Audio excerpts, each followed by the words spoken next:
What up, y'all? It's your boy, Aaron from the 404 Heelz. One half, baby. We doing this Smackdown, results, reviews, recap, reactions, feelings, whatever you want to call it. That's what we doing. It's going to be for December 20th. Recorded episode, holidays, Triple H giving the staff, the people, the wrestlers, everyone, the time off so they can be with their families for Christmas and all that stuff. So we get some pre-recordeds. So, nothing too big's going to happen on these shows. No belt changes, usually nothing too crazy. Sometimes they do, some things like the return of the Bloodline, Jay and all them back together was on a pre-recorded episode. But this one kind of just your straightforward, nothing too big, nothing too, too crazy that happens on this one. So let's get into it.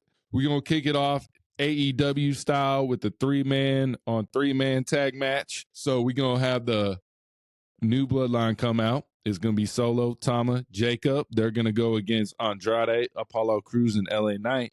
But before we get to that, we get a little, Solo's got to do his thing on the mic, which he's been superb at this whole year. But, he's got to make sure that, the city acknowledges him. And it's funny because it's a pre-recorded episode. So instead of saying the city, he just says Smackdown, acknowledge me. I don't know if y'all caught that.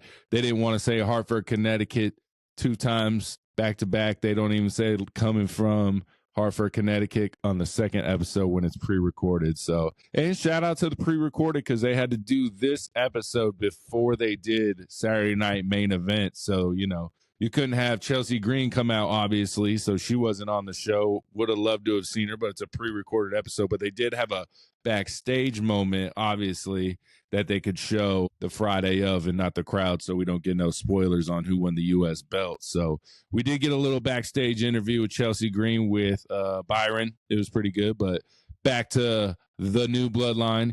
He comes out, says Smackdown, acknowledge me, he tells his whole thing. Roman, he's coming for you. You leave your people at home, leave Jay, leave Jimmy. He names everyone. He says, you leave your people, I'll leave my people, a.k.a. someone's coming out that match. Who knows who it could be? The Rock, we don't know, but it's going to be someone.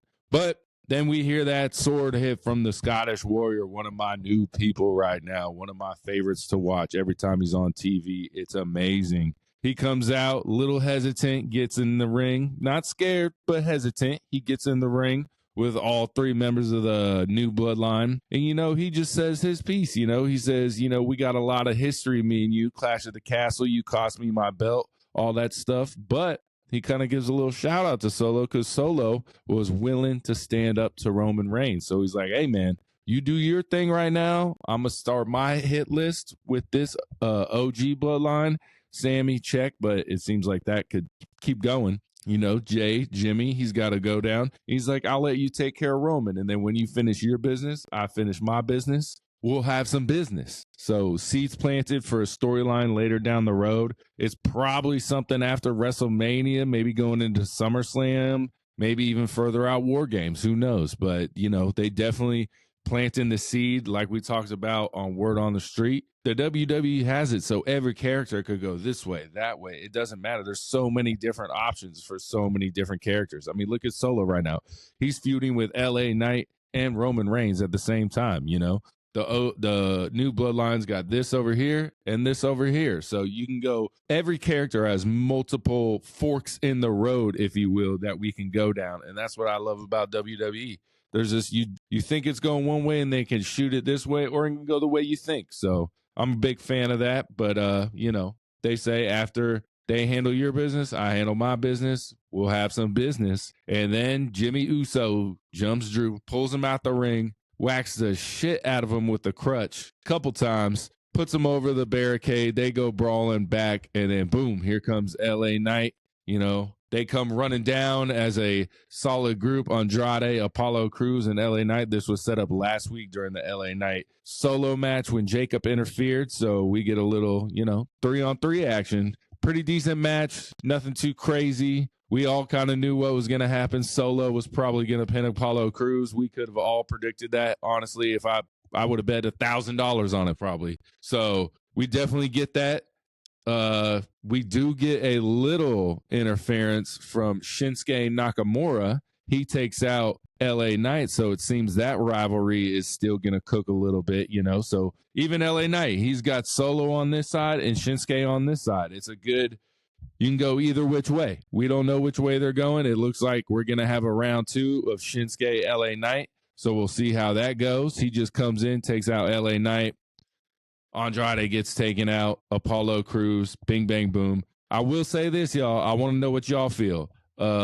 Solo's finishing move. We got the Samoan spike, throat. There it is. Thumbs up. Throat, thumb to the throat. Boom. 1, 2, 3, pin. But the move before that he sets up, that flying, spinning solo, I think that should be his new move. Let people kick out of the stupid thumb thing. I get it. Let them kick out of that. Spinning solo, that's a dope move. Have that be your finisher. What do y'all think? Should he keep, the thumb or the solo? Spinning solo or that thumb? We'll see, man. We'll let y'all be this decision. What should be the finisher? Will we get a little KO promo in the back? He's got the Winged Eagle Championship that he says he deserves. And he does say everything that happened to him, everything that happened after Saturday Night Main Event went off the air, it's not his fault. He said you can blame Cody. You can blame the refs. You can blame Nick Aldis. He said, hell, you could blame the WWE. You can blame everyone but me. He said he should be the undisputed champ right now, which technically he did get the stunner. Crowd counted to about 5, so KO's just saying, he hasn't hit that breaking point yet. He hasn't snapped yet. And whatever happens next is not his fault. It's y'all's fault. So he's definitely coming at it. We're going to see where this goes from here. I don't know when Cody returns. Maybe Raw on Netflix. Does he come back in a neck brace? Is he only taken out till then? We'll see, but it's an awesome promo from KO backstage. Obviously, they had to do it backstage because of the pre-recorded nature of SmackDown. But he's basically saying he's coming for everyone, and it's not his fault. It's y'all's fault. And we're all a big fan of that, y'all. We'll see what happens. We get a little Grayson Waller effect, the greatest show on SmackDown history, the greatest talk show on SmackDown history. I would say it's the greatest show of all time, but 404 Heelz is in the running, I do believe. Word on the street every Thursday. But Grayson Waller, he does say Hartford, Connecticut. I bet he wasn't supposed to say it, but he definitely does say it. But he gets a little Braun Strowman coming out. Braun Strowman's got a little Santa Claus vibe. He's got the coat. He's got the sack full of T-shirts. He's throwing it to the crowd. We just get, Grayson Waller, Austin Theory in the ring. We haven't seen much of them. I'm glad to see him. I want to see him more in some matches so we can get some great matches. Austin Theory always has great matches. But, Grayson Waller says, you can be the Braun and we'll be the brains. And then he says, well, I'll be the brain. You could be the Braun. Kind of cuts Austin Theory out of that brain conversation. But all this Grayson Waller effect was just a setup of round 2 with Carmelo Hayes and Big Braun Strowman, which happened last week on Friday. So that means Hartford, Connecticut got Melo and Braun Strowman and then Melo and Braun Strowman all within 2 hours of each other. First round obviously went to Braun Strowman, 1, 2, 3 pin. Carmelo comes out. I'm like, he might have to win this. We're going to get another Carmelo trilogy. I doubt this one goes to 7 like Andrade. But thanks to LA Knight for ruining that one for us. Game 7 between Andrade and Carmelo Hayes. We still need to see it. I want to see it. I think everyone wants to see it. LA Knight, that was rude, bro. You ruined it for us. Game 7, Andrade, Melo. But we get round 2 of Braun Strowman, Melo Hayes, and ain't no way Carmelo is going to pin this man. He's way too small, and, Braun's way too big. So what do we get? We get a little outside the ring action. Braun Strowman picks up little-ass Carmelo Hayes. He throws him over the ropes right when Jessica, the referee, is counting to 10. Ding, ding, ding, ding. Carmelo Hayes gets the win. Great thing. Braun Strowman ends up chasing him through the arena. Really good. So we're definitely going to see. We got a little, Pablo Escobar got involved. He said he ain't no snitch. He ain't going to say where Carmelo is. But it was a good match. I look forward to round 3. And I think they give it to Carmelo Hayes, man. I think this man's going to have at least a U.S. title or Intercontinental Championship run next year. 2025 is going to be the year for Carmelo Hayes. Bet money. And Drew McIntyre and KO. We got all these kind of heelish type people on the Uprise, and I'm a fan. Obviously, because the name, we appreciate the heels here, y'all. So let's go. But sometimes there's heels that we don't like, and his name is Johnny Gargano. And he's going against his old mentoree battle, Alex Shelley from Motor City Machine Guns. He's getting a singles match already this early, but, you know, we all knew what was going to happen. They said they left their people in the back, but obviously here comes Tommaso Ciampa. He's like, I won't move a muscle. He comes out, helps Johnny Gargano, distract him. Then here comes, you know, the other half of Motor City Machine Guns. We get a Johnny Gargano roll up, 1, 2, 3. Not that impressed. I don't know what DIY's got some new music, some more heelish type music. We love the heels here at 404 Heels, but sometimes the heel sucks. Like they're playing the heel, but it's not good.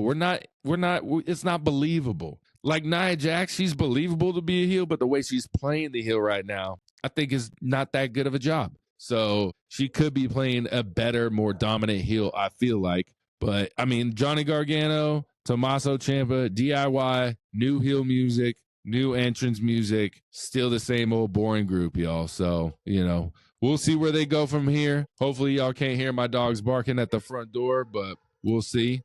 Now they're close to the door, but the main event, we're getting Bianca Belair versus Naomi. Or not Bianca Belair. I think it's going to be Bianca Belair versus Naomi eventually because Naomi's definitely the one that hurt Jade Cargill. But it's going to be Bianca Belair, Naomi versus Nia and Candice LeRae, not Tiffany Stratton. Little replacement. We'll see what happens. We get a little backstage before the match where Candice is telling Tiffany to get all the champagne and all the party ready for when they win the tag team titles from Bianca, essentially. And then, Naomi, she tries to give the belt to Naomi before the match even starts. And, she's like, nah, I want to earn this. I want to earn it. So we'll see what happens, y'all. We obviously knew the belt wasn't going to change hands on a pre-recorded SmackDown. So, we all thought Candice was definitely going to be the one to get pinned. And that's exactly what happened. Tiffany does come out, tries to hand Nia the briefcase or the Money in the Bank briefcase to use as a weapon. Ref sees it. It's kind of like a weird little segment. I don't get it. She wasn't even close to hitting someone with the briefcase. They were all on the opposite side of the ring where the ref was. It made little or no sense, but we get Naomi. She does a little springboard off the little leg thing off the top rope. 1, 2, 3 on Candice. We get a little celebration between Bianca, Naomi, before what I predict is the ultimate downfall. But overall, pre-recorded SmackDown, they're not the best sometimes. I feel like right now with the holidays, we're just in a down period of the year. And I think this kickoff to Netflix on Raw, we got SmackDown going to 3 hours. We got Raw going to 3 hours on Netflix. I don't need to tell you all about Netflix. WWE tells you twice every commercial break about it, even though we all know about it. They need to start putting that elsewhere. But I just think right now, because the holidays, we're just getting some, the storylines just kind of to coast until the start of the year. And they even said, Netflix, Raw, it's the kickoff to WrestleMania season. So I'm excited, y'all. We're going to see what happens. We got word on the street. It's available every Thursday. We got fan questions available every Friday. Let us know what y'all think in the comments. Send in your questions. We'll answer them. I'm Aaron, y'all. It's been real. Happy holidays. Merry Christmas. Peace.